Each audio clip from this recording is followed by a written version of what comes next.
Os nossos sonhos são cheios de personagens, alguns familiares, outros completamente estranhos. Mas e se essas figuras não forem só aleatórias? E se elas forem, na verdade, um mapa para as partes mais profundas da nossa própria mente? Já parou para pensar nisso? Quem é que aparece nos sonhos? São parentes, desconhecidos, criaturas fantásticas? Pois é, por trás de cada um desses encontros pode existir uma mensagem importante, o nosso inconsciente tentando se comunicar. A psicologia junguiana, em especial, sempre foi uma espécie de cartografia da mente. Ela nos deu várias ferramentas para a gente entender essas figuras internas. Só que, como qualquer mapa muito antigo, talvez tenha chegado a hora de fazer uma atualização. Para a gente conseguir entender as novas descobertas, primeiro a gente precisa dar uma olhada no mapa tradicional. E bem no centro dele, a gente encontra duas figuras que são fundamentais. Esses são os conceitos clássicos de ânima e ânimos. Por muito tempo, eles foram vistos como as principais figuras que representam o outro dentro da nossa psique. Um modelo bem binário, que moldou o jeito que a gente entendia o inconsciente por décadas. Mas e se existe algo mais? Uma figura que não se encaixa perfeitamente nesse molde masculino-feminino? É exatamente aqui que a nossa exploração ganha uma nova cara, com a chegada de uma terceira figura. Olha, o andrógenos não é só uma mistura de masculino e feminino, não. É um símbolo de integração, de potencial puro. Ele representa um estado de inteireza que vai muito além das divisões que a gente costuma usar para se definir. Certo, mas isso é teoria. Será que essa figura realmente dá as caras no mundo dos sonhos?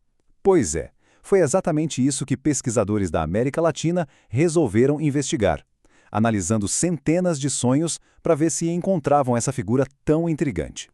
E olha, os resultados foram realmente fascinantes. Vamos dar uma olhada nos dados para ver o que essa expedição ao inconsciente acabou descobrindo.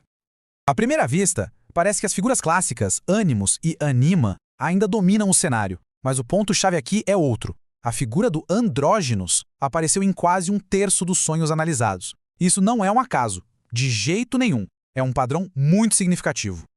Agora, segura essa informação, porque é aqui que os dados começam a desafiar a teoria clássica. A ideia era que a ânima seria mais comum em sonhos de homens e o ânimos nos de mulheres, mas o que os dados mostram é que não tem quase nenhuma diferença. As duas figuras aparecem em proporções bem parecidas, não importa o gênero de quem sonha. E aqui a história ganha uma nova camada. Se o gênero não pareceu importar tanto, a orientação sexual, sim. A figura do andrógenos era bem mais presente nos sonhos de pessoas homossexuais. Isso sugere que a psique explora a identidade de formas diferentes. A questão não é só quem aparece no sonho, mas também como a gente interage com essas figuras. O estudo também olhou para o comportamento do nosso ego onírico, ou seja, aquela nossa versão que age e reage dentro do sonho. E esse é um detalhe crucial. A presença do andrógenos geralmente vem junto com um eu que mais observa, que é mais receptivo. A hipótese dos pesquisadores é que essa passividade pode ser um sinal de abertura da consciência para receber novas informações, para absorver o potencial que essa figura representa. E para isso não ficar abstrato demais, olha só este exemplo, direto do estúdio. Uma sonhadora descreveu uma substância andrógena que une opostos, gás e líquido, vida e morte. Isso ilustra perfeitamente como esses símbolos podem se manifestar, não só como uma pessoa, mas como um conceito poderoso. Ok, se eles não são sempre pessoas, o que eles são? A pesquisa foi ainda mais fundo, classificando os diferentes tipos de símbolos andrógenos que apareceram nos sonhos. As formas são bem variadas. Podem ser humanas, como uma pessoa com características dos dois gêneros, podem ser animais, tipo uma serpente de duas cabeças, ou podem ser míticas, como deuses ou criaturas de lendas. E é aqui que a gente chega na descoberta talvez mais impressionante do estudo. A natureza desses símbolos mudou drasticamente dependendo da orientação sexual. Para sonhadores heterossexuais, o androgino geralmente tinha uma forma humana, mas para sonhadores homossexuais, a forma era predominantemente mítica. A diferença é gritante. Certo. O que tudo isso significa, então? Essas descobertas não são só curiosidades sobre sonhos. Elas nos forçam a redesenhar o nosso mapa da psique.